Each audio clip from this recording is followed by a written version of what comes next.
l'ordinanza fosse stata emessa già venerdì, avremmo quantomeno potuto evitare questi disguidi che comportano perdite di tempo, perdite di risorse e soprattutto una confusione per gli utenti che oggi vedono l'ufficio di San Pietro di Barbozza chiuso. Stamattina gli uffici hanno chiuso, così voleva il piano di riorganizzazione delle poste italiane che prevedeva la cessazione delle attività degli uffici postali minori e l'umore degli abitanti dei paesini di periferia non era dei migliori. Mi pensi che se l'era qua andava bene?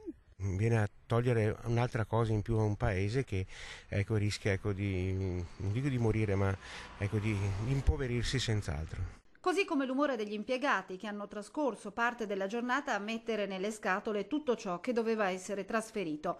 Solo nel tardo pomeriggio però si è saputo che il lavoro era stato fatto per nulla, ma non importa, meglio così. Gli uffici non chiuderanno e anzi da domani mattina riprenderanno le loro funzioni almeno fino al 15 di ottobre, giorno in cui è prevista la sentenza definitiva. Il TAR del Lazio infatti con un'ordinanza ha sospeso la chiusura degli uffici postali minori. 14 erano quelli della Marca che avrebbero dovuto chiudere.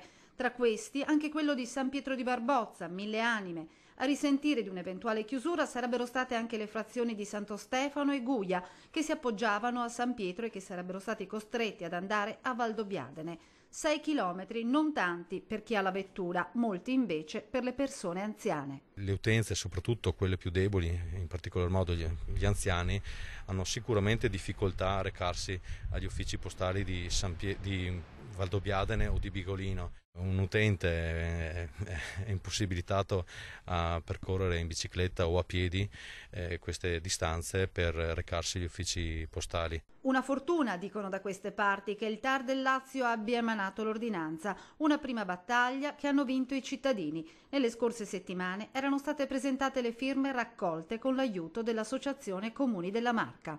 Ci rincontreremo noi sindaci della provincia di Treviso interessati da questa chiusura, come abbiamo sempre fatto attraverso l'Associazione Comuni Marca Treviso. Abbiamo sempre condiviso qualsiasi scelta perché non si tratta di difendere un ufficio postale a discapito di un altro, di un diverso comune, ma quello di sostenere in maniera compatta la necessità di mantenere i servizi sui nostri comuni, nei nostri territori.